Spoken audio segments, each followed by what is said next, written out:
Well, welcome, Charlotte, to One Book One Wagga 2020, the socially distant version. I'm sorry Thank you. not to be sharing a meal with you at our special gala dinner, and I'm especially sorry that all the members of our community who have read The Weekend over the past few months aren't able to be here with us at the moment, but at least we can share this conversation. We're going to have two different parts to the conversation. Firstly, we will talk about your career in general and other life matters, and then we will get into the more book club style questions about the weekend. Thank you, Amy. Thanks so much. I'm so sorry not to be there in person. And so is my husband, actually. He said this morning, but I wanted to come to that. So, yeah, but it's good that we can do this. Another year. Yeah. So we have been reading The Weekend as our One Book One Wagga title for 2020, but it's not the first or even the second of your novels that has been in our book club, which has been going for 13 years.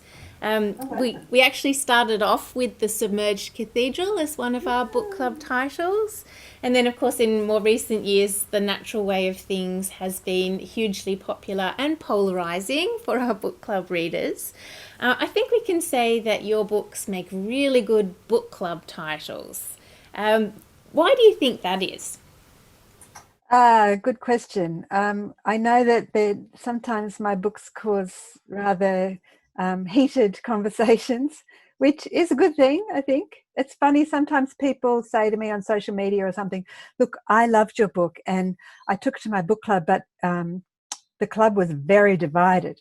And I sort of, I never really know what to say because I sort of think, well, that's probably good. But, I also, what I have learned in the 20 something years that I've been writing is that trying to please people is a really bad idea as a writer, because what I'm trying to do usually is sort of examine something for myself that I'm confused by or troubled by, or just want to figure out what I think about things. So that often involves a sort of tussle within me, and often that tussle plays out then among readers, that they are sort of pulled in different directions or find some things sort of troubling or abhorrent or whatever. And I'm sort of used to it now. I mean, it's kind of odd because as a woman of my age, was sort of raised to not cause a fuss or not make things difficult for people or just be nice. And, I'm nice. So I find it, sometimes it's like a bit alarming, but it's still, I would much rather have that kind of polarized, divided response than a sort of, oh, that was okay. That would be upsetting to me if I had that kind of response. And you can't sustain a whole book club discussion when there aren't things to discuss. You have the best Yeah, discussions when people have strong feelings about the yeah. books. So, The Natural Way of Things really captured the moment for a lot of people, particularly with the Me Too movement. Was that just really good accidental timing? And what difference has that book made to your life and work? Mm. Well, it was accidental timing because the book was actually published about 2 years before the Me Too movement sort of really went crazy in 2017. So The Natural Way of Things was published in 2015, and I started writing it, 3, 4 years before that. And at that time, it seemed to me that people weren't talking about this sort of stuff. And it was something that I was really troubled by and sort of confused by and made angry by.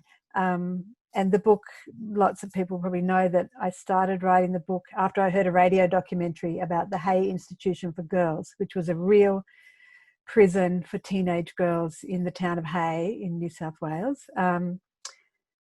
That was operating in the 60s and 70s.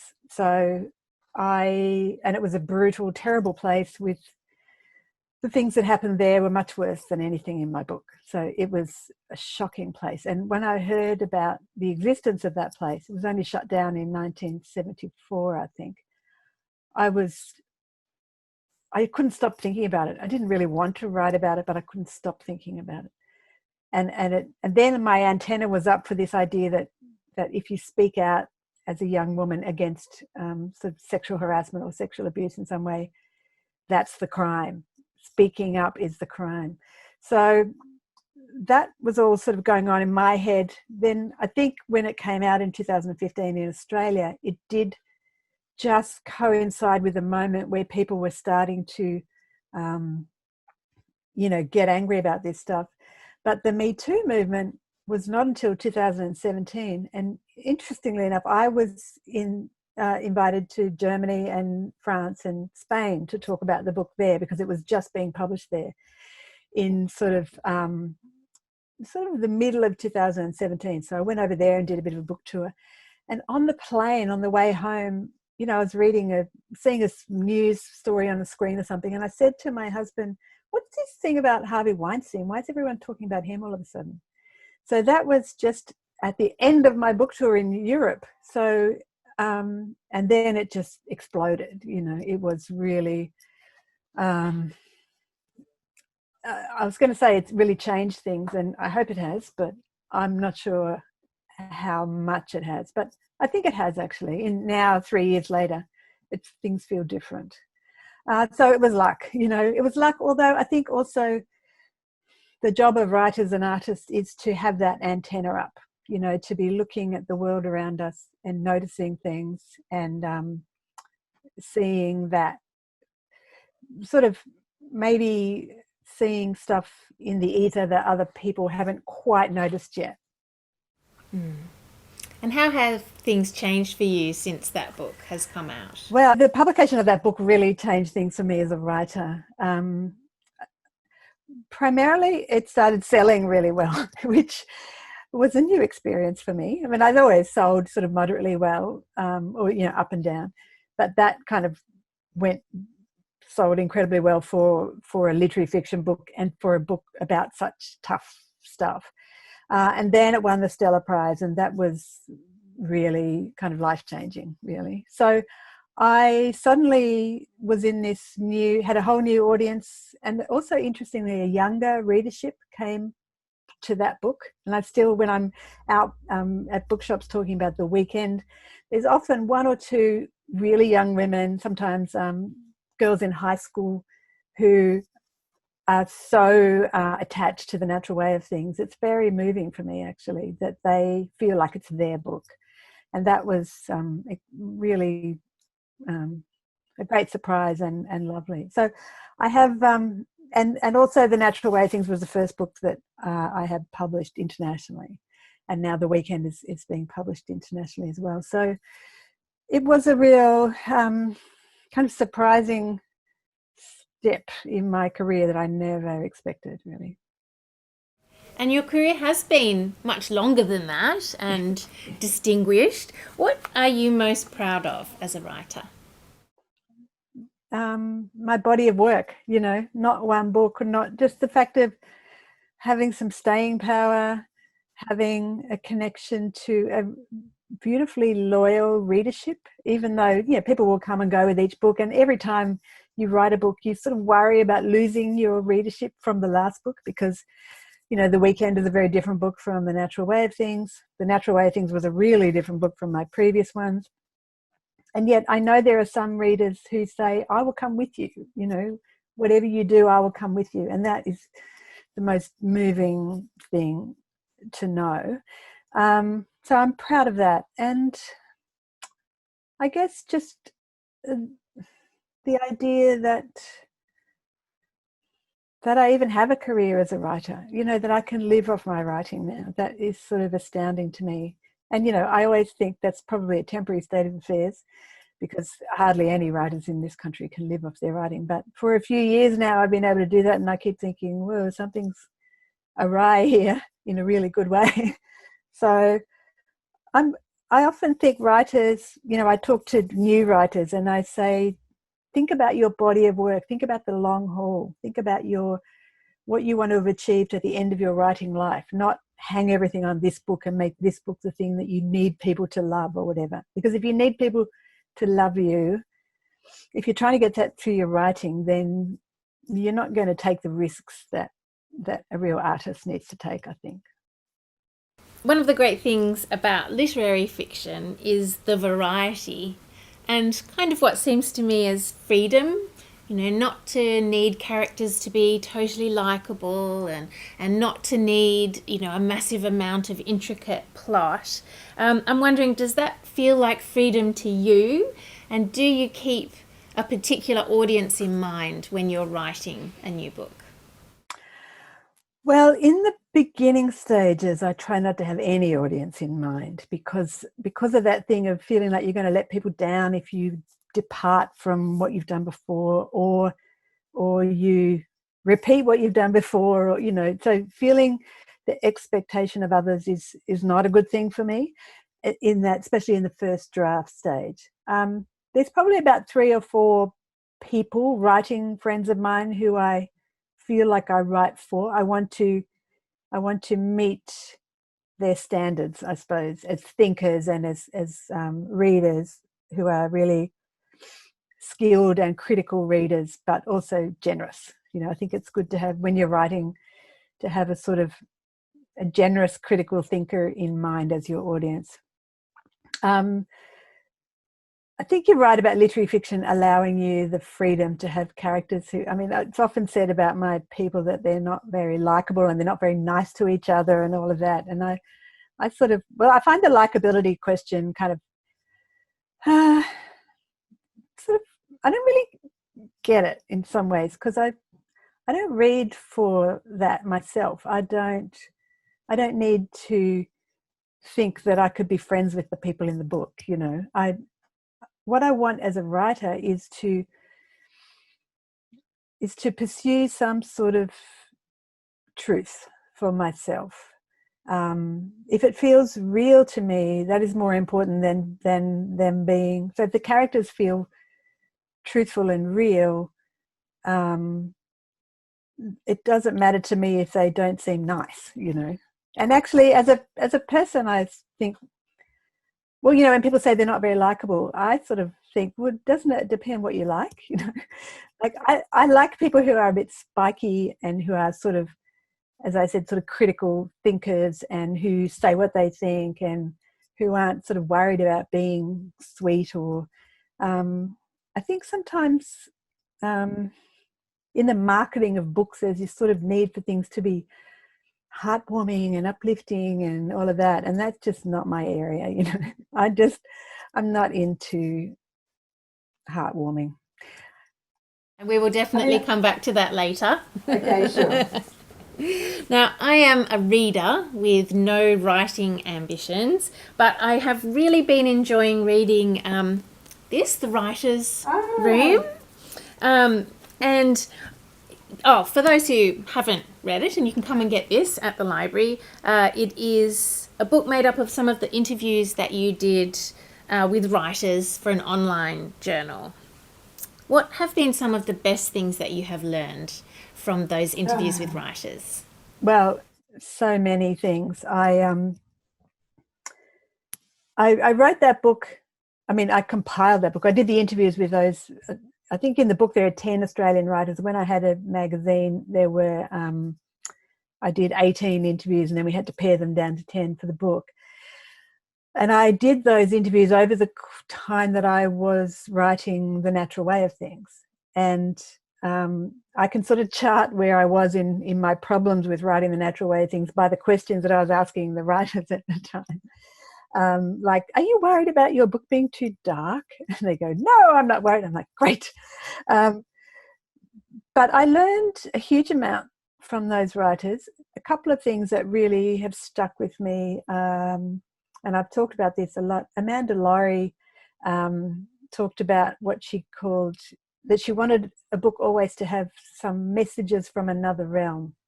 And I love that so much, that sense of the world of the book being more than just the realistic, naturalistic world that we are in right now.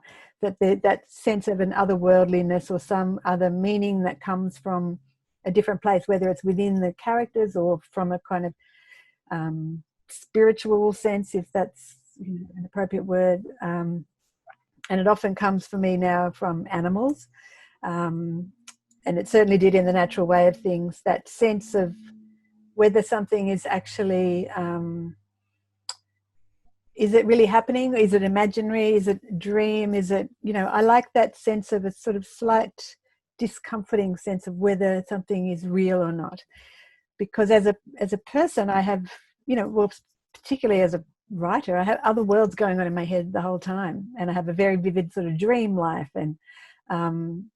And I think anyone who's sort of has a spiritual side to them, I don't in a religious sense, but I can see that would be a very nourishing sense to carry around with you. So I love that messages from another realm idea. I also loved in my interview with Joan London, who's I just admire and love everything she's ever done. And she talked about writing being about allowing the writing to come to you, about it coming as a gift rather than, I feel like I've had always a very strong sort of work ethic as a writer, which means wrestling the damn thing to the even when you don't feel like it, when it's not working, you stick it, you turn up and you stick at it and you sort of push through. And I think that's really important.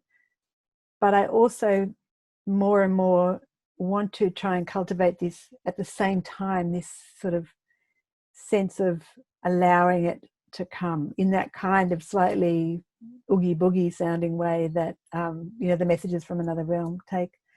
But I also loved really interviewing a lot of the men in that book, because they seem to, I don't know if this is true or if this is just my reading of it, but they certainly express a lot less doubt than the women writers do, and that I have always had. And that sort of confidence is really appealing, because and just making the decision to have that confidence and have that authority as a writer, it just cuts out so much wasted energy and time of going, oh, I can't do it, and am I allowed to do it, and what will people think of me, and all that stuff that women are very prey to, I think. So that was a real shot in the arm for me, seeing how those, and I know that all of those men probably go, hang on, I don't really feel like that, but they certainly don't waste a lot of time going on and on about how much doubt they have, which I think I certainly have done in the past. I try not to do that anymore. That's great. Well, writing is not your only passion. I know from Love and Hunger that you are also really into food. What are your favourite cookbooks or novels with great food in them? Well, I do love to cook. That is very true. And in this lockdown period, I've been cooking like crazy. Like everybody else, although I haven't succumbed to the sourdough bread. I can give you some of my starter. Well, look, I've been resisting it because I just know that I would be eating a loaf of bread a day, and there's only two of us in this house, and that just cannot happen. So I haven't gone down that track, but I love to cook. And one thing I have done during the lockdown is have a little Zoom cooking school with my nephews and nieces every Wednesday night, which has been really fun. So all around the country, the ones who come and go and whatever, but we've been doing that. But novels with cooking in them, I love Alice Thomas Ellis, who was a British writer she's not very well known, but she wrote these tiny little, very kind of savage little books in a way about relationships, and she totally has the message from another realm thing going, like quite ethereal sort of stuff, but also a lot of food cooking stuff, which when you put cooking in a book, it's very useful as a kind of indicator of power, because it's who's running the kitchen, especially between women and in families, who controls. This food is a very elemental thing. We all need it, and we all have to get it somehow. So who's providing the food, who's controlling the food, obviously in the natural way of things that came in a whole other way. But Alice Thomas Ellis has great scenes about food and the kind of little turf wars and power plays that go on around kitchens. So that's the only one that really springs to mind. I'll have to look her up. So isolation has meant, as well as extra cooking time, for a lot of people it's meant extra reading time as well. What have you been reading in these past months? Well, I've become obsessed with an American writer called Joan Silber. I'll just hold it up. Silber. And I've heard her name for years, but I'd never have read her. And I think her book that's freely available now in shops it's called Improvement. And I read that I met Joan at the Adelaide Writers' Week just before the big lockdown. And I bought Improvement there. And then as soon as I read about a paragraph, I'm like, I need to read everything this woman's written. So then I madly went and ordered all the ones that I could get hold of. She's so good at those tiny moments between people and the tiny, there's not a lot of plot, but it's one of the books that I love the most are the books where people sort of might be able to say nothing happens, but everything happens. Whole lives are excavated and understood in the most subtle, truthful ways. And Joan Silber is just an amazing discovery for me. So that's my third one of hers I've been up to. What else have I been reading? I read Anne Enright's new one, Actress. I love Anne Enright as well. Now everything else has gone out of my head. I'm casting around here looking. Yeah, no, but that'll cover it.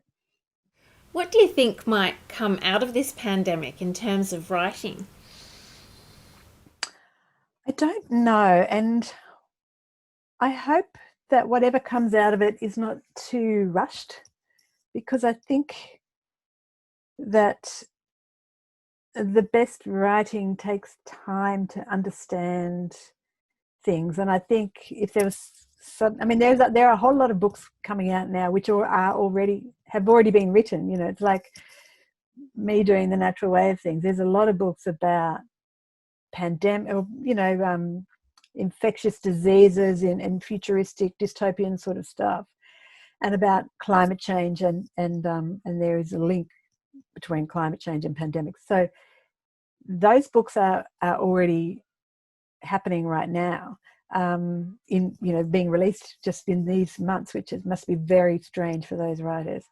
But I think for us to understand what this has all meant and will mean in future, I think if we all went off and rushed around and started trying to write books about this time now, in a way, by the time they come out, we will have a new understanding of what all this means. So I just hope that they are, whatever does come out is sort of happens in an organic kind of way, rather than, who am I to tell other people what to write? I think people should write whatever the hell they want and go for it.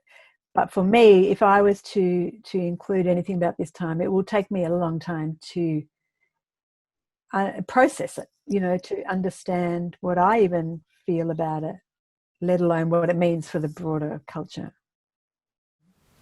Right, the last question for this particular section is one that I have asked probably the last 5 One Book One Wagga people, so I'm keeping a tally of the answers to this. Wuthering Heights or Jane Eyre? I would say Wuthering Heights, because of the kind of darkness and the kind of dangerousness of it, I guess. But yeah, that is very debatable.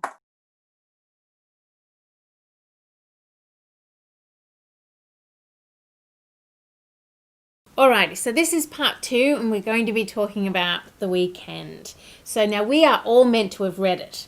So we are allowed to talk spoilers. Okay. This is like a big book club. And normally at the end of the dinner we would ask the audience if they have questions. So we've already done that and I have received a few, but I'm going to pepper them throughout my own questions. But I'll let you know when they're from someone else.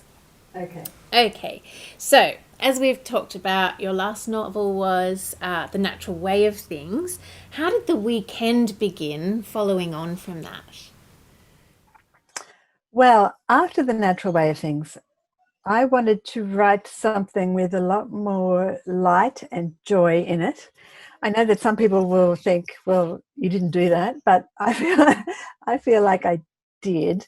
Um, and in a way, one of the things I do when I start a new book is kind of react against the previous book. And sometimes starting out, it's even quite mechanical. So I will, but also it sort of happens subconsciously too. So having written about young women, I found myself suddenly writing about old women. And then somebody else said, yeah, and The Natural Way of Things was in the middle of nowhere in the bush, and this is on the coast. And I didn't even think of that at the time, but I did want to have to get away from that sort of surreal dystopian sort of world into a much more recognizable contemporary world. And I wanted to write about friendship, or long, long friendships, and how they change and sustain or break, or, you know. And so in order to do that, in order to have a 40-year friendship, I had to have women who were, you know, at least 60, 70. So the women in the book are all in their mid-70s.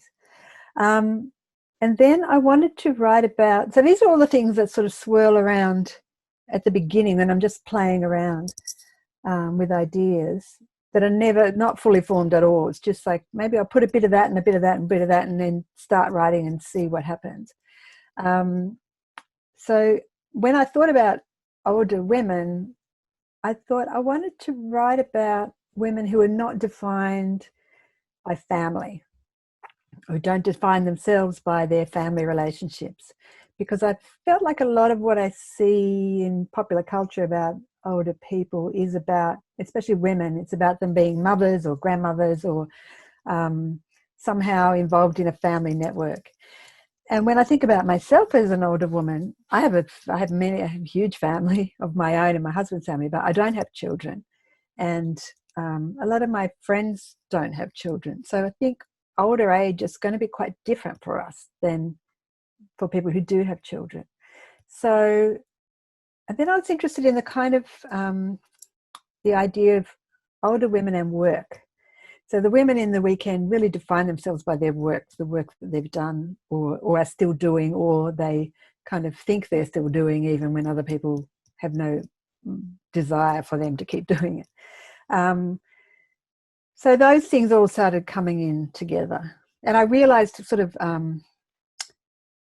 after I'd been writing for quite a while that one of the factors in me writing this book, right in the kind of back lizard brain, is that my parents both died in their 50s. And I think, like a lot of people, who that happens, or like anyone, I match my life expectancy to my parents' life expectancy, which means that I will be dead right about now. Because my dad died at 53. I'm turning 55 this year. And my mum died at 58. So I spent a lot of time as a young person coming to grips with the idea that I would die young, and how to get ready for that, how to psychologically prepare and all of that, which is kind of weird, I know. But it all happens sort of in this, you know, half conscious part of you. And then as I entered my 50s and sort of thought, I'm not really ready for that now, I realized that I'd never ever thought about what it might be like to grow old. Never once entered my head that that might be something that happens to me. So part of the book was about that, imagining and thinking, what kind of an older woman do I want to be? You know, so I think a couple of times I've described The Weekend as a kind of cautionary self-portrait about how do I want to be? How do I want to be with other people? And I think particularly for people who don't have children, friendship is incredibly important. And especially towards the end of our lives, we're going to need our friendships. And I've seen people, you know, sort of generation older than me, utterly destroying their friendships at a certain period. not everyone, of course, but I've seen friendships go through enormous upheavals, and I also think for a lot of women, and I've had women say this to me as I've been talking about the book, as you get older, there's a certain feeling of, well, what I've learned is that I don't care what people think anymore, and that's this sort of great sense of power, and I don't have to have people in my life who are not, the right people for me, and I'll cut this person out and all of that. And I find that kind of alarming, even though I understand the impulse behind it, but I also think it's really important not to be so rigid, about your friendships, because as you enter your 60s and 70s, I think it's no time to be shedding people, because we are going to shed people whether we like it or not, or they're going to shed us. And yet at the same time, how do you be truthful about what kind of life you want to live and who you do want to spend your time with and all of that? So, I'm not saying you can never, change your friendships, but anyway, so that was the kind of the conundrum that I guess I was wrestling with this is how do you be true to yourself and retain long friendships where people might not want each other to change? So that's one thing. Yeah, friendship was definitely a great theme of the novel. And Chrissy, so one of our readers, she says this: she experienced the book as a meditation on friendship, where friendship is both a refuge and a danger, something that can wound and build resilience. The idea that a friend is just someone who wants to work on cultivating a relationship with you, work out any issues, protect you with lies, forgive when required, and move forward. And some of the language that you used for the particular friendship in the book, like a worn rubber band that might disintegrate, a spreading deadness like coral bleaching, a mystery, immutable, a force as deep and inevitable as the vibration of the ocean. So Chrissy's question was, she wanted to ask if you would discuss the imperfect nature of friendship. Thank you, Chrissy. It's such a great way of expressing it. One thing I haven't mentioned about the friendship in this book is how affected it is by grief at the time that these women are all together. So they're all grieving their other dear friend, Sylvie, who by this time they're all sort of idolizing as well. And they feel that Sylvie was the one who connected them all, really, who made the foursome work. And so without her, they've kind of lost their balance. They've become lost to each other. They each kind of secretly feel that she was my best friend, really, but they also feel that if Sylvie was here, I wouldn't be feeling so frustrated with her. And she would, I'd be able to say to Sylvie, why is she doing that? And Sylvie would say, look, it's all right, and she'd sort things out and smooth the waters. So she's not there anymore. And they miss her terribly. So the bit about the coral bleaching, I think, was this feeling of the deadness. I can't remember who said that actually, but this sort of deadness has come into the friendship that's almost not even about them as people anymore. It's this sort of force of its own that they are all trying to renegotiate. So the grief really plays into all their friendships then. But there is a sense too that after you've been friends with someone for 40 years, it's almost like a family relationship by then. It's sort of, there are shorthand ways of speaking to each other. I mean, I haven't got any friendships of 40 years, but I certainly have them of sort of 20 and coming up to 30 years. And those friends are the ones who can really tell me things that other people wouldn't be either reckless or courageous enough maybe to say. And that is both incredibly valuable and a little scary, I also think that old friends can be afraid when one starts changing, and we can tend to really want to hold our friends into the shape that they were when we first met them, or we get frightened when they change because we think that they're rejecting us, or So there's this sort of, and people are always changing, I think. And one of the things I wanted to look at in the book was how in our culture we seem to think that once you get to a certain age, nothing changes. You just become this static self, or you degrade, but nothing, we're not as open to all the many changes that are happening to us all the time. But I think as I get older, there's so many changes happening. And that makes me feel alive and, interested in the world. So I'm rambling on now. I'm getting away from Chrissy's question, but I think friendship is incredibly complex, and it's been really interesting to me to see older women's responses to the friendships in this book versus some younger women find them a little bit too harsh on each other, and they sort of can't imagine that they would ever speak to their friends in this way. And I sort of think, I probably thought that when I was 20, but I have a lot of friends that I love dearly, and we don't speak to each other in awful ways, but I have seen women in my sort of extended family being really blunt with each other, in older generations, and yet they still love each other very, very deeply. So this idea that love means always being incredibly sweet-natured just doesn't ring true to me, because I think, as in family relationships, there is tension there always between sort of freedom of being yourself and your duty to being a part of this group, this little tribe. And so I suppose in a way that the book is about that too. How will they stay friends with all this sort of the pressure of the grief of Sylvie, and then the other, the events that come into the book that happen, that changes the way they see themselves. Because there's also a sense that I think when I was younger, I used to think, well, as you get older, you inevitably begin to know yourself better. And I don't think that anymore.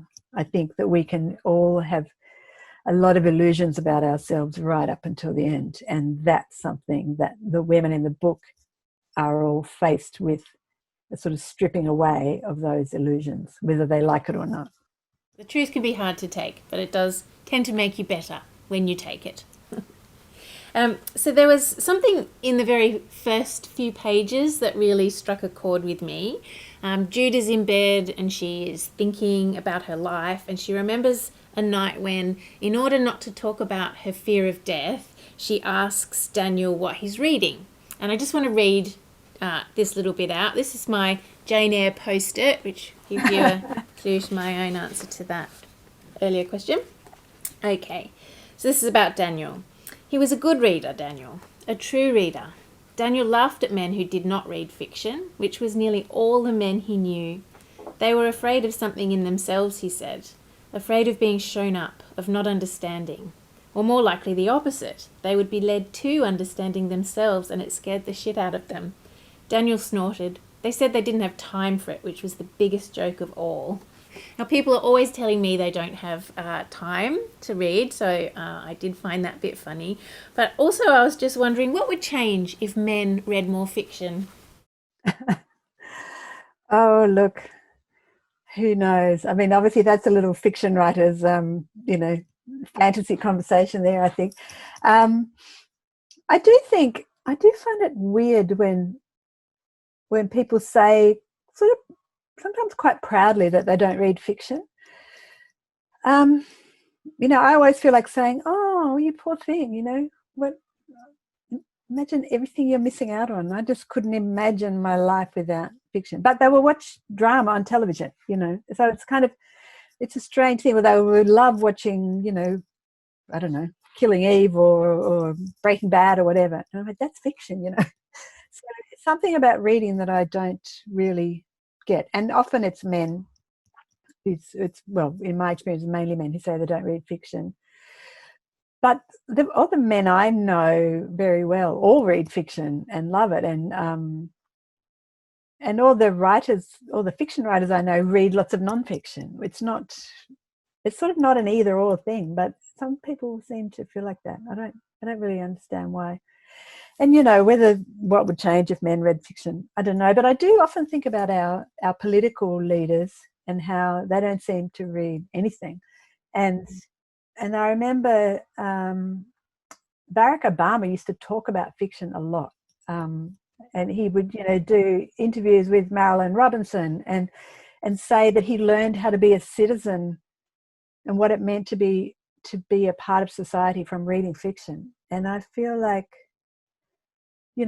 just imagine the day we ever had a leader who thought about books in that way. We have leaders who abolish the Department of the Arts because they just, I think, don't see that there's any point to it. So I think there's a whole kind of aspect of life that just vanishes if you don't ever think of, like, partake in art of some kind or other. And fiction is an art form. So, I don't know what would change, but I think we'd have better leaders. I would hope so. Now, I'm curious about why you chose Bittos, a fictional spot, where none of the characters live there. And you do mention real places, Hornsby, the Royal North Shore Hospital. Why did you not pick a real place, and which is it really? Well, lots of people have said, I know where that is. It kind of is a real place, except it's all changed, so geographically. So in order to be able to do what you want with the story and have, a house in relation to the water and the beach and the church and all of that. So there's a place that I spend quite a bit of time on the coast, the Central Coast, Hardy's Bay and Kilcare and around there. And that's sort of physically the sort of place. But also I wanted to be able to manipulate that for fictional reasons, to talk about the culture of the place. So none of those, I think there's one shop that's like that, but the restaurants and everything like that, they don't exist there. But I also was interested in those kinds of coastal towns that are old fishing towns that are now kind of upper class, refuges from the city, because I think there's interesting stuff about class going on in those places. And I did want it to be kind of recognizable in that way to people who didn't know the real place. So, when I think about New South Wales, I think about places like the one I mentioned, but also places like Currarong on the south coast, or in Victoria, there's Airies Inlet, in WA, maybe Margaret River, that sort of coastal playground of the middle classes and rich people who are jammed up against the old little fibro shack with the, tradies and fishermen. And I think there's interesting stuff for me in that about old and new. What do we value? What do we want to get rid of, in material sense, which then echoes our cultural feelings about being old and being young. Which do we give value to? So yeah, Bittos it is invented, but it's sort of real. And I wanted to basically just have the flexibility to do what I needed to do in the story without having people go, well, hang on, that couldn't happen there because that road doesn't, whatever. So, which we try and do anyway, because we try and work it out. I grew up in Sydney and we used to go to Pearl Beach and McMaster's in the holidays. Around the way, same sort of culture, Yeah. So Jude, Wendy and Adele are the three main human characters of the book, but Finn, the decrepit Labradoodle, is also such a major character. Poor old Finn.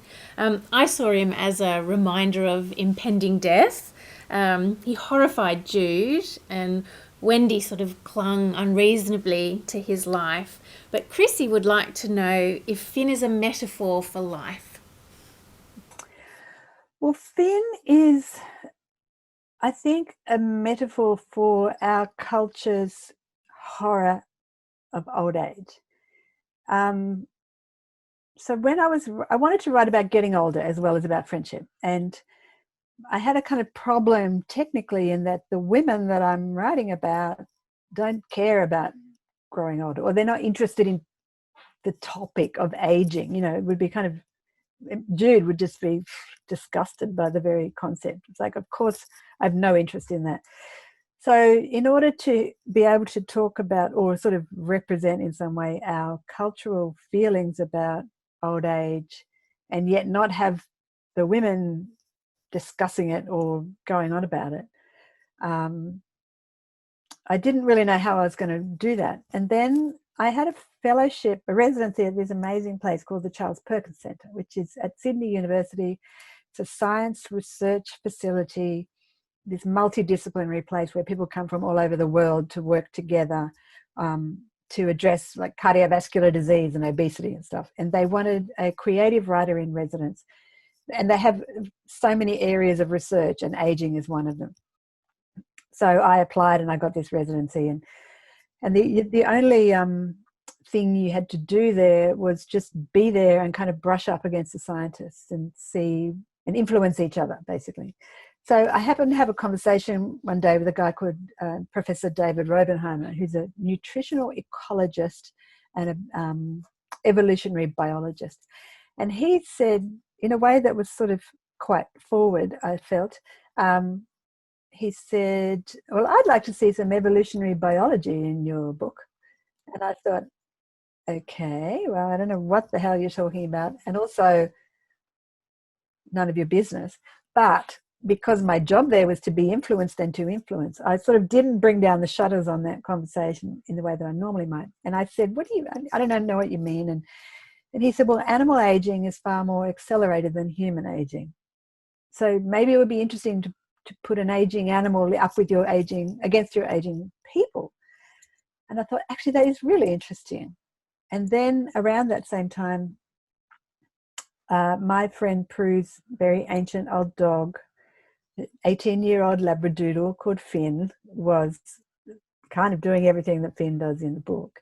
And she had to eventually put her dog down because he reached that, her Finn was a girl, reached the stage where she was suffering. But in that interim period where, you know, Finn, my fictional Finn, is showing anyone who looks at him the kind of decline of bodies, of minds. And the things that happen with dogs and dementia are the same things that happen with humans and dementia, apparently. I discovered at this amazing place where I've worked. And I wanted it to, it was a really useful kind of narrative technique to bring in this disruptive force, and that's good for fiction because it causes tension and, you know, little sort of minuscule battles. But also the way that people respond to Finn in the book shows us hopefully something about the way that we respond to just the very idea of vulnerability and, you know, physical decline and dependence that we as a culture find disgusting and abhorrent and sort of should not be seen, you know. And with a dog, people can say, oh, she really should put that dog down because it's cruel to the dog. When actually, a lot of the time, that the problem is not the dog, it's having to see the dog, you know. So I thought that was kind of, it was a useful way of me being able to have a look at some of the ways we talk about old age. So the effects of aging on all the living characters are really relentless in the book, and some people have found them rather depressing.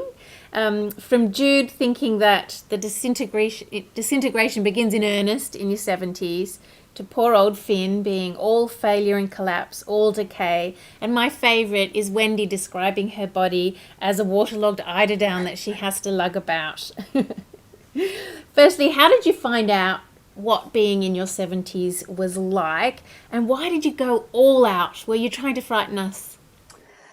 Well, this is really very fascinating because what you've described is a response that some readers have, which is the total opposite of what other readers have. So this, and I find this really fascinating that people think I've gone all out with the decay stuff, because I think, really? I thought I was being really pretty light on.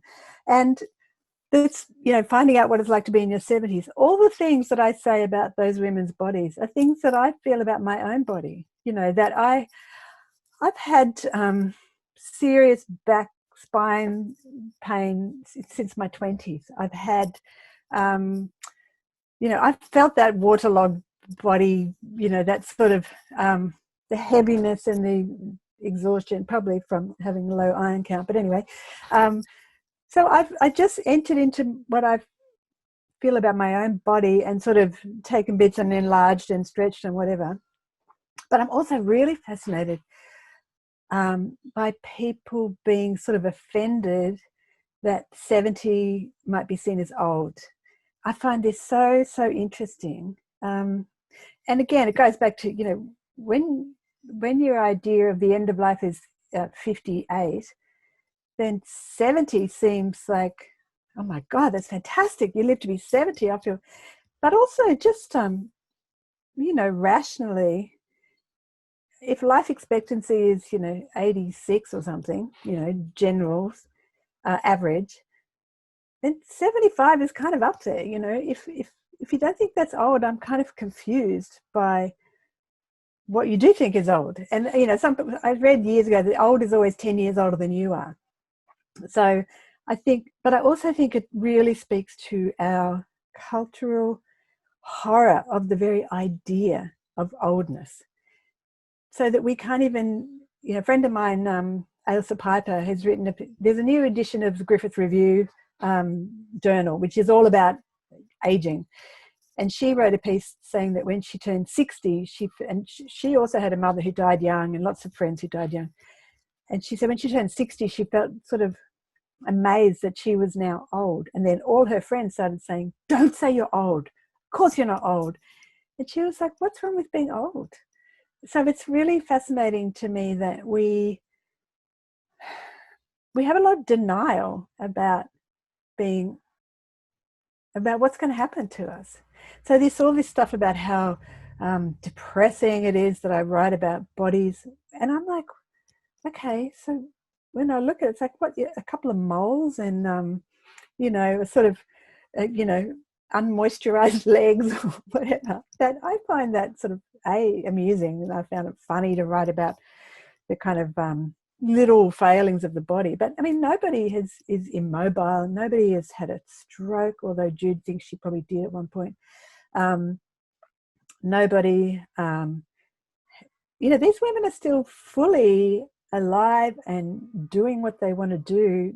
The kind of strictures that are on them about being old are what other people see about old age. So basically saying, you're too old, you should stop working, we don't want to know what you're writing, we don't want to see you as an actor because you're just too old.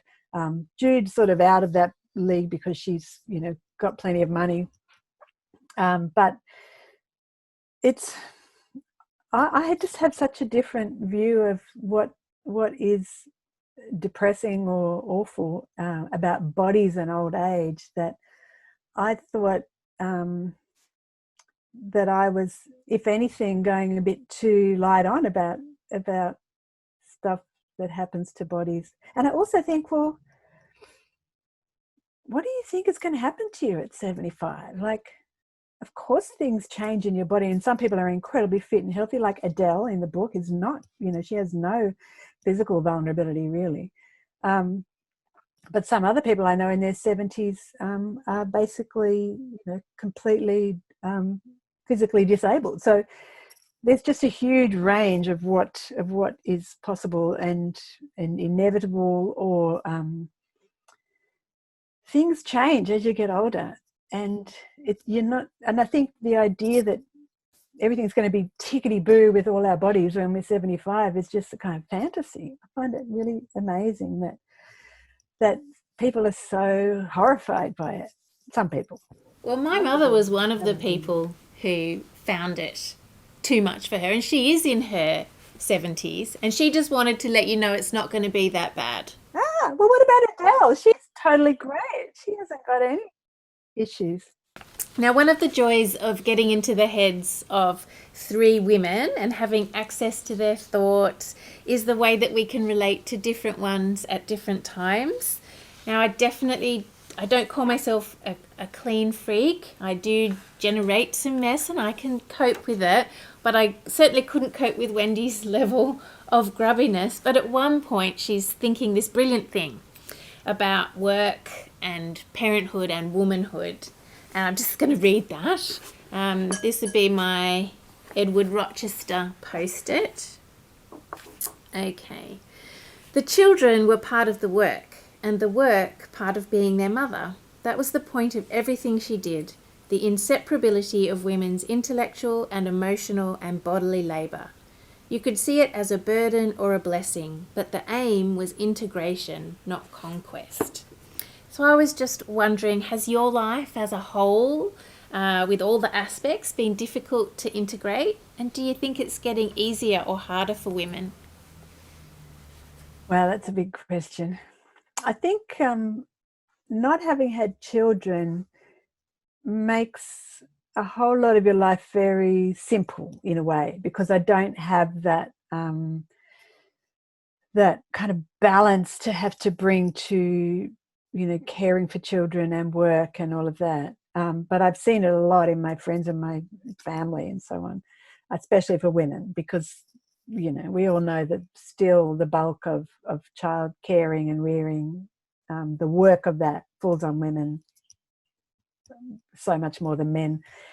And it's different from when from in our childhoods, but not that much different, really.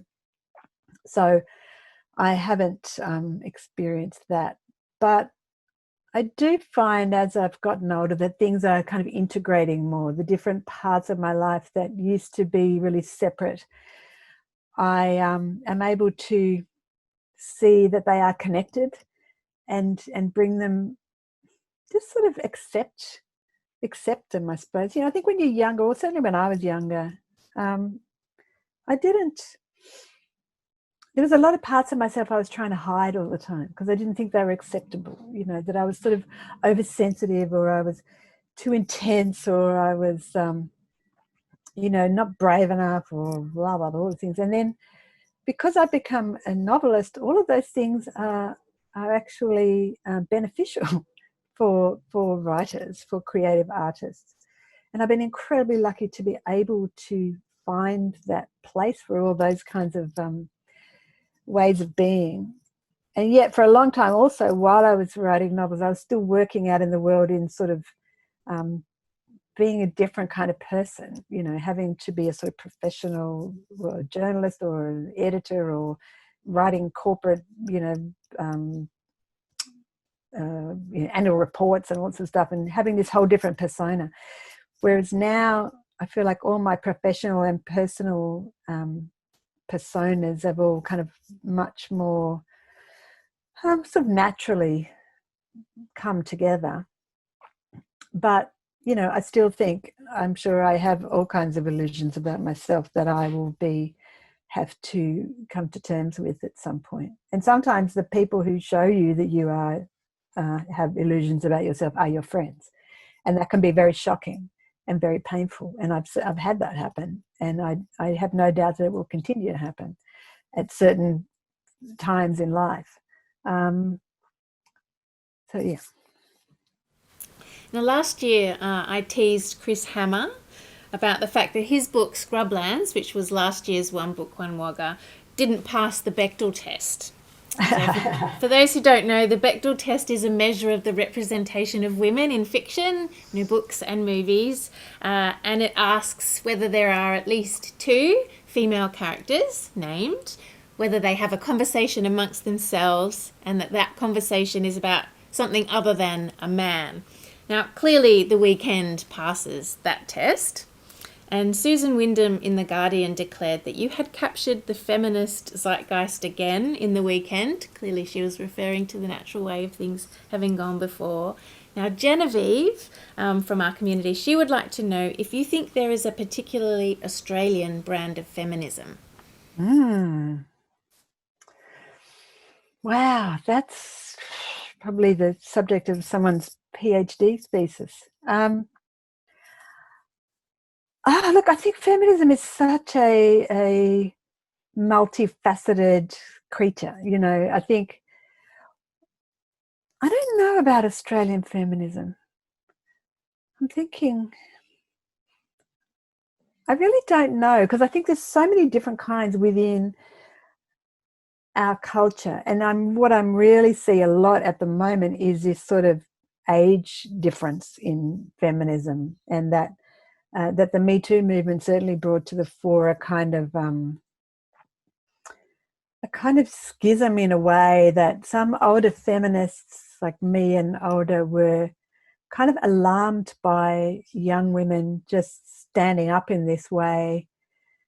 Even though, I mean, I absolutely applaud any young woman who just takes it on in the way that Me Too movement did. I absolutely think it's fantastic. But I know that certain friends of mine have been sort of like, oh, well, in terms of sexual harassment, for example, the things that women of my generation and older went through as young women at work, or just, on the street or whatever, that young women now are not prepared to tolerate, I think has a sort of, I don't know what it is. I think maybe it's a feeling of shame or something, that we weren't able to stand up to it in the way that young women can now, even though obviously the culture has changed enough for those young women to do that. I think men have changed immeasurably, in a really good way. And so, but there seems to be a sort of, I don't know, a difficulty between generations of feminists now that I find sometimes a bit sad. But yeah, in Australia, I actually can't answer that. I think it's a really, really fascinating question. I do think there's a kind of pragmatism maybe about Australian feminism, and hopefully, I would hope, a sense of humour as well. That certainly, well, the feminists I know are all really, I mean, that, which is all my friends and pretty much everybody I know, including the men. They sort of also allow a lot of texture in it. It's not, women are great and men are bad, but there's, they allow the complexity of human relationships to play out still within the kind of container of feminism. And I really like that about our feminism. I don't know how it compares to other countries, really. Nope, that's great. This is something that I wrote on Goodreads after I read The Natural Way of Things back in the day. Far from pleasant, The Natural Way of Things is strangely compelling. 10 women wake in a remote, dilapidated property in the outback. Captive, cruelly treated, they find they were all involved in a scandal with a powerful man. It is a harsh, brutal look at misogyny, women's weakness and strength, fear and fearlessness, and bleak hope. Unflinching and uncomfortable are words that I used in my review of The Weekend. And these books are definitely not without hope. That, as we were talking about earlier at the beginning, pleasantness and fully resolved, happy endings all round are clearly not your thing. No. Why is it important to you to portray the harsher realities? Well, because I think for me it's more true. I don't see life as being able to be fully resolved ever, and I think that people in fiction should be allowed to be contradictory and flawed, and they can say something harsh to their friend and still love her deeply. They can think really critically about her, but then if somebody else comes along, like in the book with Sonia Dreyfus and Joe Gillespie coming along, as soon as they start to threaten Adele, Jude and Wendy are right up there ready to protect her. There's a certain tribal, quite primitive feelings in them, in a protective sense, even though they, a minute before, have been kind of frustrated by her kind of flibbity-gibbetyness, or whatever they think of it as. So I just think people are just much, much more complex than, nice or nasty. And I'm not interested I'm not interested in representing the world as pleasant when, I think a lot of life is incredibly hard and sad, and yet we can still find beauty in it, and hope, and tenderness. So that's what makes life interesting to me, that complexity and how things can turn on a dime like that. So that's what I want to write about, because that's what I'm interested in experiencing in the world. And I think that the option to be bleak is one of the differences between literary fiction and other genres, and another is use of language. You are particularly skilled at using language to give us understanding of characters, their complex feelings, but also painting in really exquisite detail the setting and its impact. At one point, Jude is thinking about her whole week with Daniel in Sylvie's house, and the long hot afternoons, naps, tenderness, and conversation about the way the water was lit in the dawn. And then, as soon as she starts thinking about living there, all of a sudden the bush is pressing in on her, and that very same ocean is the hard, reflective water far below. Do you thrill at this particular power of words, and how hard do you have to work at it? I do thrill, and very hard. I mean, to me, language is everything. I mean, for writers, that's all we have, and um, finding the the most accurate word, not just to say what something is, but to evoke a whole, as you've said, a whole mood, a whole way of looking at things, by choosing, the hard light versus the whatever the other light was. I love doing that. I love working on language in that way, and the richness. So someone like Joan Silber, who I mentioned before, if you read her, you go, oh my, there's so many ways of. I think we as our culture has become less attached to books, we've become less skilled with language, and we've become really reductive in the ways that we have available to us to think about things. So language is a way of thinking. It's not just saying what I already think. It's like using language and thinking are happening at the same time. I discover things by using language. And what good, or incredibly skilled language in books does is show you ways of seeing the world that you almost, that you can recognize. What I love as a reader is when I read something that I think, oh, yes, I've always known that, but I've never known that I knew it.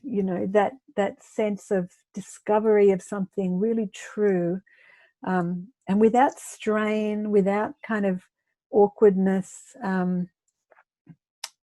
That's what I really aspire to. That's what keeps me interested in writing, as opposed to some other form of storytelling.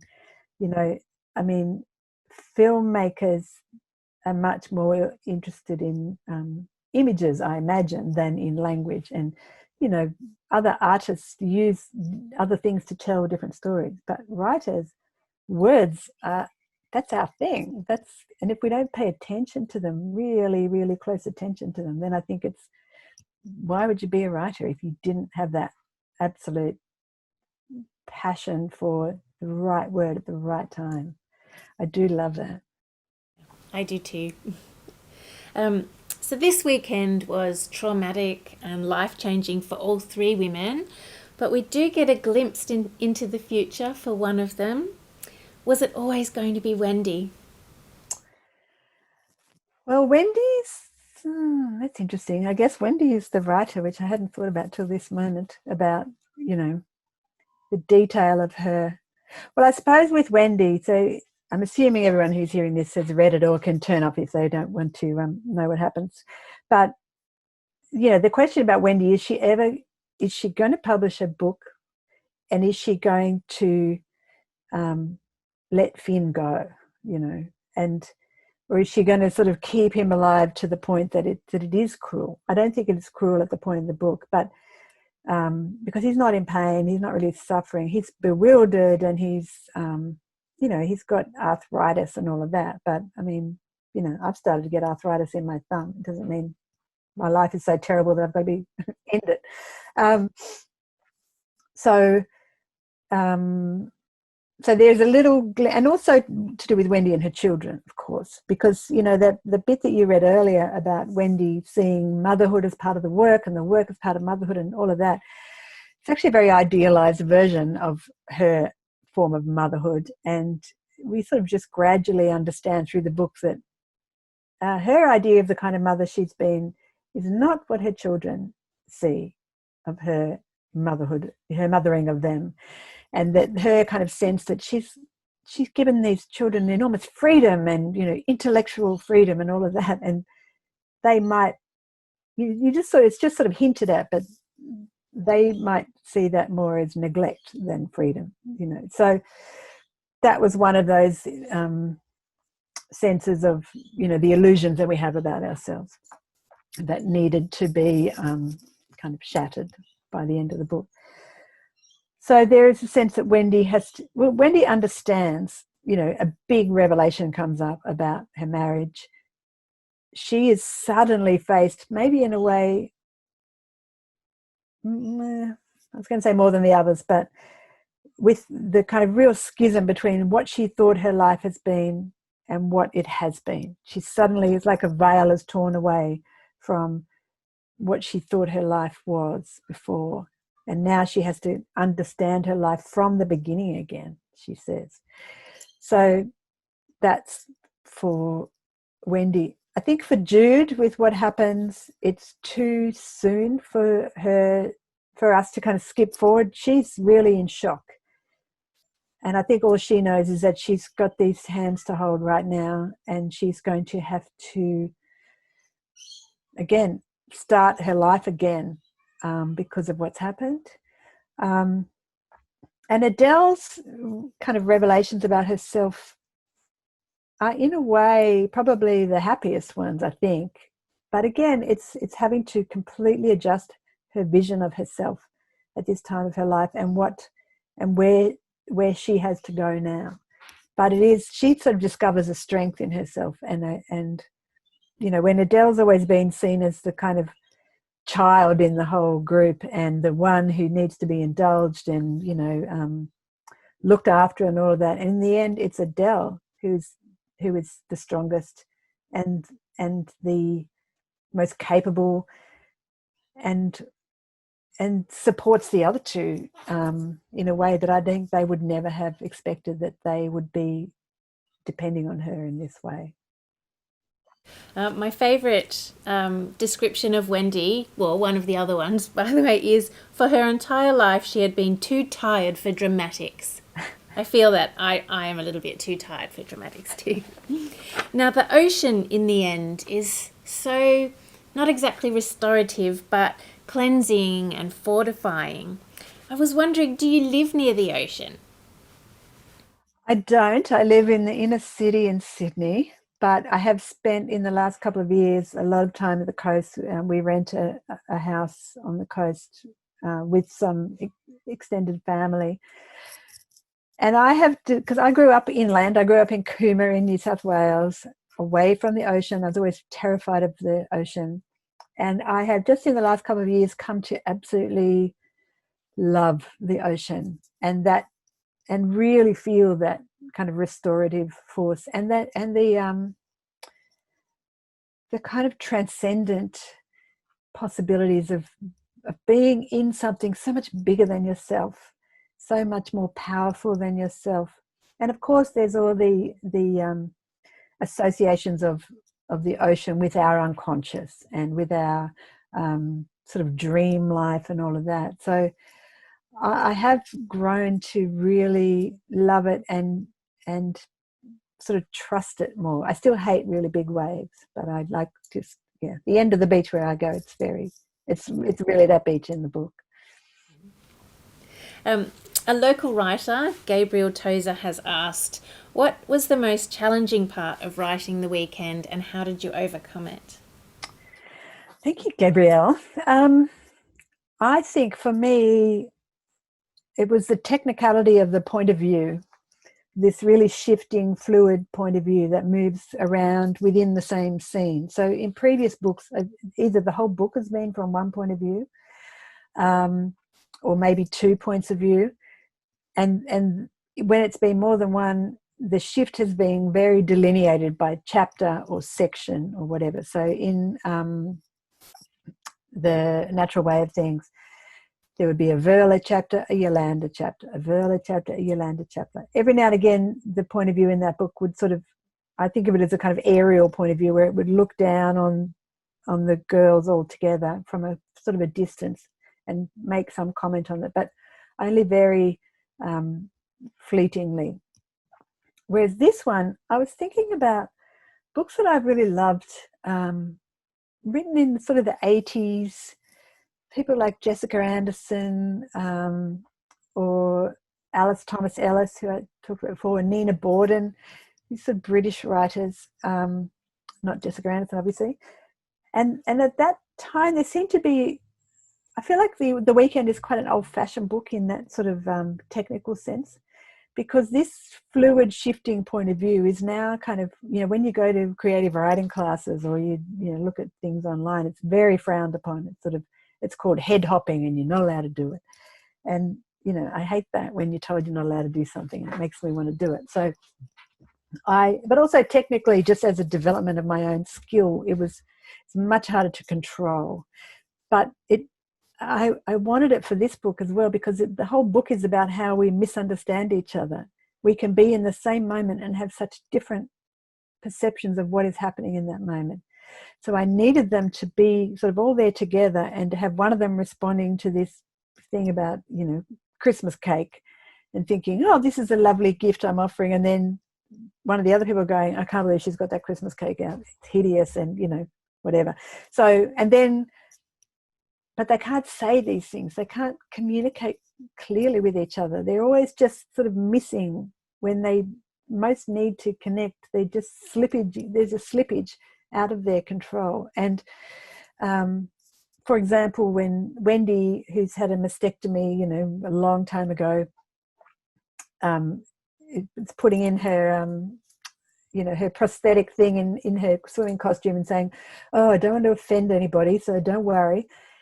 And Adele is the one who's always horrified by the idea that people might know that Wendy's only got one breast. Whereas Jude, who Wendy is talking to at that moment, is thinking, well, of course I'm not offended. Why? Of course I'm not. And of course, how could Wendy not know that Jude only thought of her as this incredibly courageous warrior, and she'd never seen anyone so brave and so mighty. And when she got through that chemotherapy, and that all Jude felt for her was absolute awe and love, but she then says, of course she's never said that, but of course Wendy must know that.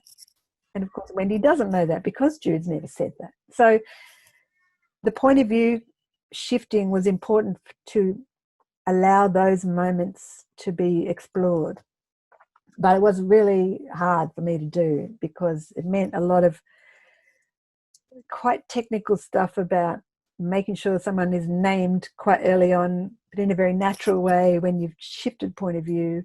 And then also knowing where everyone is in the room, and where they are in the house. And I had all these sort of little diagrams and maps for myself of going, okay, so the window faces that way and she's there, so she can't see that thing. And so it was kind of technically tricky, but also I really like with each book trying to do something technically that I haven't done before, to just push against what I think I can do. So that was my big sort of technical issue there. And I found it hard. Yeah. Very well done. Well, we're at the final question. And this has come from the dinner that they all have at the restaurant. Can you recommend an adequate Riesling to go with fish and chips? Of course, I don't drink adequate Riesling. I drink very fine Riesling. No, I drink adequate Riesling all the time. well, the adequate Riesling that I would drink probably rather too frequently is probably, a Jim Barry or something. Now I'm trying to think of a really beautiful Riesling. I obviously don't drink enough beautiful Riesling to be able to name one off the tip of my tongue. Yeah, I can't think of one. But, You can email us later. I'll think about it. Thank you so much, Charlotte, for taking us on this journey with the weekend and for being with us today. And we wish the weekend well for all the awards that it is currently nominated for. And we look forward to whatever is coming next. Thank you so much. Thank you so much. And thank you for choosing it for your Wagga One Book. It's such a beautiful idea, and it means a huge amount to writers to have that kind of engagement with the book on that level. So I really, really appreciate it, and thank everybody for reading it. And thank you, Amy, for great questions.